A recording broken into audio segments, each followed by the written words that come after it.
Yeah,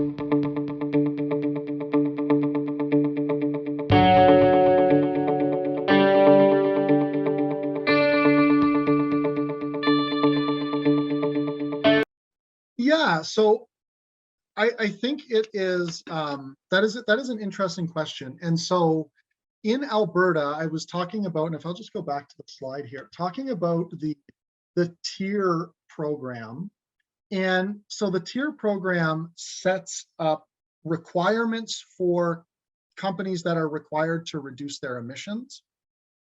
And it also provides it provides regulatory clarity on what actually counts as an offset or counts as a tier credit, we like to call them. So in this case, it is very highly regulated because the government is using it as a credit so that people can avoid paying the carbon price. They can retire credits instead. When it comes to a wind or a solar offset, there is very detailed regulation. Outlining what an offset credit for wind and solar looks like.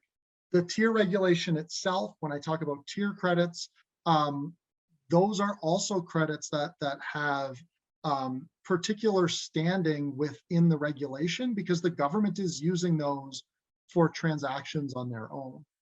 So it is actually very highly regulated in Alberta, and that's why people are eager to do business here, because it is one of the few places where you can actually get credits for your wind and solar emissions reductions that are backed up by a government that is doing the accounting on it with you or expects you to do the accounting clearly. Now, there is no, one thing that we don't have in Alberta is a clear marketplace for these credits. We don't know what the value is on a contract. We don't know what those transactions look like. But that is something, I think, that a decision that was made specifically to promote competitiveness for pricing on these contracts. But here in Alberta, I think we're very fortunate that it is a very well-regulated policy, and that I think really that is part of what makes them so valuable for companies that want to buy them. And we've had a lot of experience here too. Like the first, so we've got the tier regulation, I've called it. The NDP had a version of it called the CCIR, which was the Carbon Competitiveness and Innovation regulation. I forget what that was, but it was called the CCIR. And then prior to CCIR, there was the Specified Gas Emitters regulation, which has been around since the late 2000s. So really, you're talking, Justice, about things being new, and I think we've been fortunate here in Alberta that Alberta has the longest standing industrial carbon pricing regime in Canada. So some of these issues, we've had the better part of 15 years to iron out. So it's surprisingly mature, fortunately.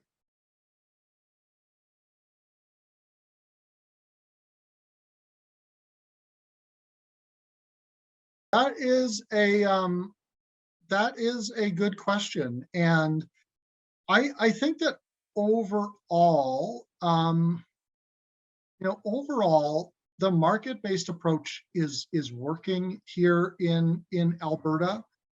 It is a highly competitive marketplace, and it's one of these things that is really beneficial because if you and I decided to go into business together, and if we wanted to go into business together and start a wind farm, we could go and we could knock on doors in downtown Calgary to find a buyer. We could take a contract with the buyer to a bank and say, we've got someone that's going to buy electricity and RECs or offsets from us for 20 years. Can you give us the money to do it? And we could go and we could just build that on our own timeline. And that is, that is really great, right? You can move it at your own pace. However, that company might only want to sign a contract with for 10 years. So that's, a project is where it lasts for 30 years. A 10-year contract is not, 10-year contract only de-risks you for 10 years. So it's risky, but not so risky. Like these investments are happening. We just saw 2,000 megawatts of contracts signed in the last several years here. So like it is working. But let's look at Saskatchewan. Saskatchewan has a crown utility. I wouldn't call it subsidized because the prices are so low, but it is like a government crown utility that is buying from a wind farm or a solar farm. They will sign a contract for 25 years. So they'll sign a contract for the whole life of your project. So you're like completely de-risked.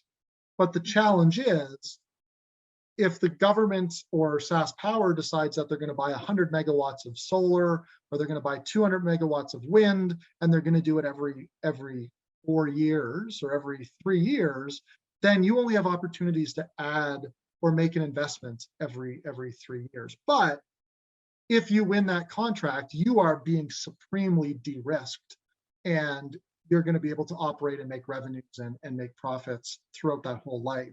So I guess the question is really up to the appetite for a company for risk. If you are willing to take risk because you want to build a project tomorrow, maybe not tomorrow, but you want to have it online by 2024, in Alberta, you can do that. But you might be looking for like more, trying to de-risk your revenue streams again in 10 years.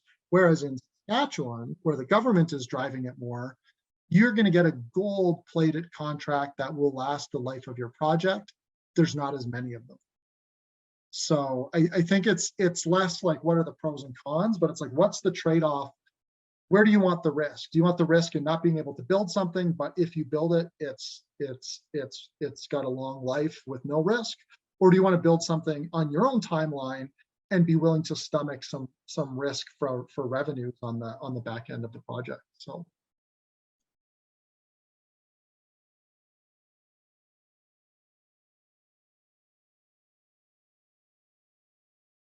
That is,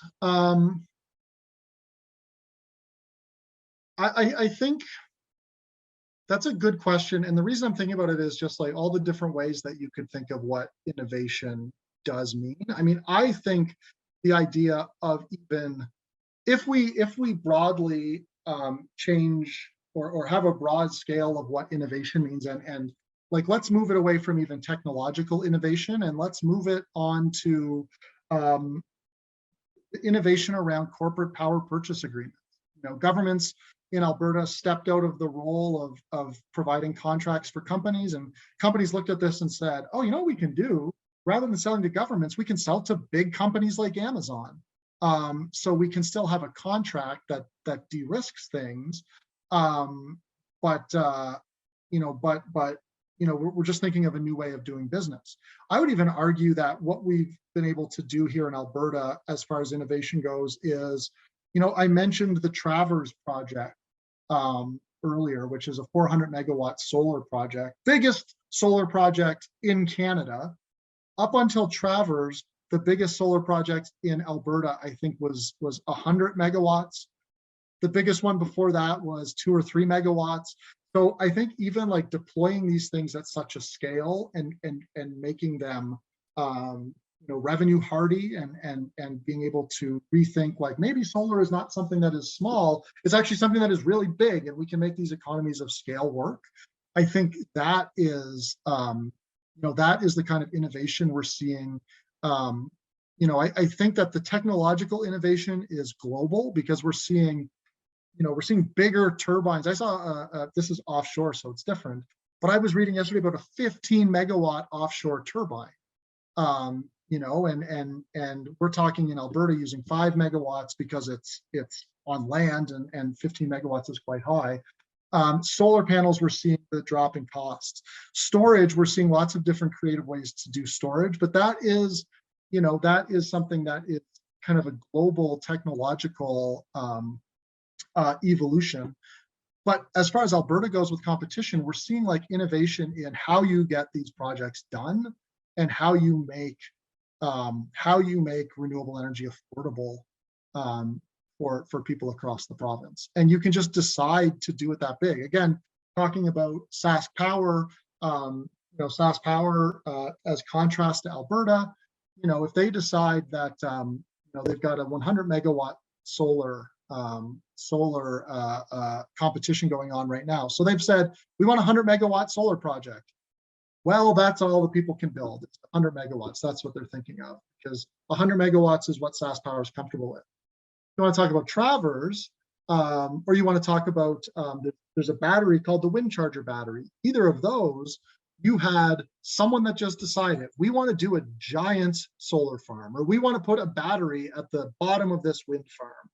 And that was because they wanted to do it, and they wanted to like push the boundary on that, and they were allowed to push the boundary on that. So I think that there is certainly innovation in how stuff gets deployed and how we actually make projects work. That is benefiting from the market-based approach, and I think, like I say, like a global innovation evolution when it comes to this technology.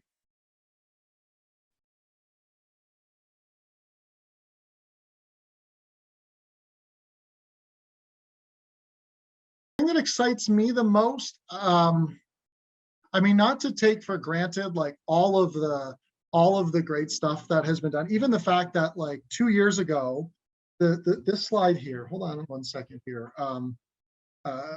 Which direction do I go? I think I go back. Yeah, so 2 years ago when I did this slide, it was, I think what we were looking at for solar PV was, it was in the neighborhood of like 3 megawatts or 4 megawatts. And we have seen it go up to, we've seen it go up in the 800 megawatt range here, because of just how people are figuring out how to use solar. With wind, we've seen significant amounts of wind come on online as well. And I think it's really, we want to make sure not to underestimate how exciting everything that has happened with established technology is just moving forward. But I would say that I'm excited about seeing what will happen with energy storage coming online here in Alberta. I think there is a real opportunity for innovation in energy storage, because energy storage can be used to support a wind farm or a solar farm in time shifting when it puts electricity online. It can be used instead of building new wires from one place to another, or instead of building new wires to support addition of new loads or of new generation, you can put a battery there to kind of manage the flow across a transmission wire, meaning you don't need it anymore.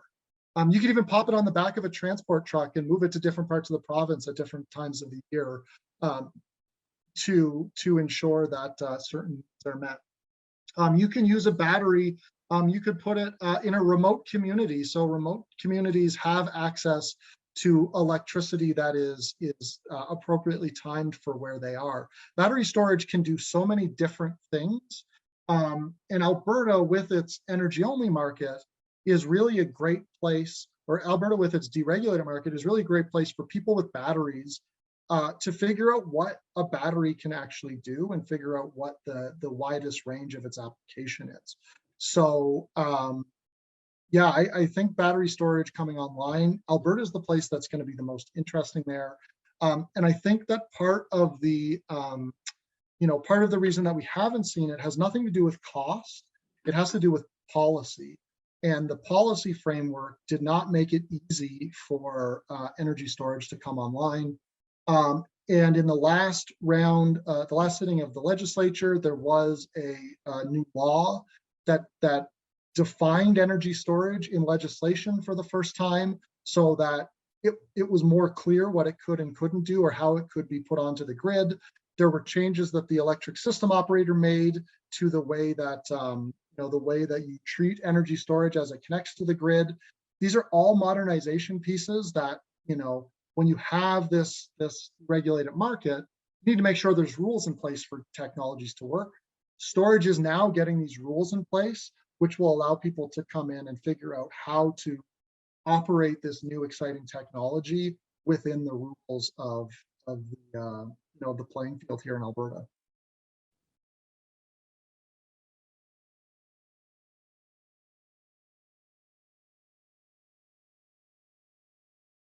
I think that um, the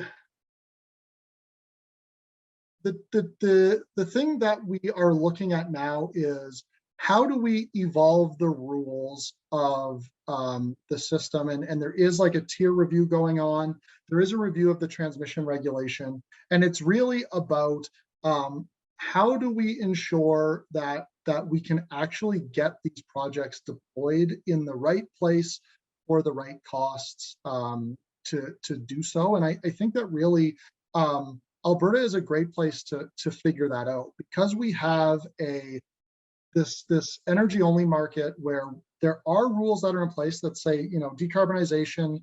Federal government has just put forward its clean electricity regulation that tries to support a goal of a net zero grid in Canada by 2035. I think that most of the electricity sector that is around the table is ready to meet that challenge. And I think the way to, like, the challenge there is, how do we get things deployed quickly enough, and how do we get the right things deployed quickly enough to do so? What does the energy mix look like in 2035? I don't know, but it's going to take a lot of people working together to get there. I think what we do know is that we're going to need to see a lot of wind, we're going to need to see a lot of solar, and we're going to need to see a lot of energy storage. And it's because we know that wind is low cost. We know that solar is low cost. We know that storage is rapidly reducing in cost. And we know that we can deploy this stuff really quickly. So, when we're looking at this, I don't know what the figure is necessarily, or, the percentage that we can get to with wind and solar, in a province like Alberta. The ASO says that we can get to a 50% renewables, I believe it is, with their Net Zero Pathways project. So what do you do with the other 50% in such a way that ensures that we continue to reduce emissions and hit that net zero goal, to ensure that the electricity sector is doing its part for net zero? So yeah, I think that the hardest part, I guess, is that it's not going to be a flip of a switch, and how do you get the policy there to ensure that we do this? We do see through corporate power purchase agreements that there is a market demand to decarbonize the electricity sector. We know that you need to decarbonize the electricity sector to reduce overall emissions, but it's a matter of how do you ensure that we get there by 2035. And we're really confident that wind, solar, and storage can be foundational in that effort. So thank you very much for a fantastic presentation, and thank you for joining us today. And thanks to all our attendees for watching today and when we post this on social media. Thanks for having me. This has been a lot of fun.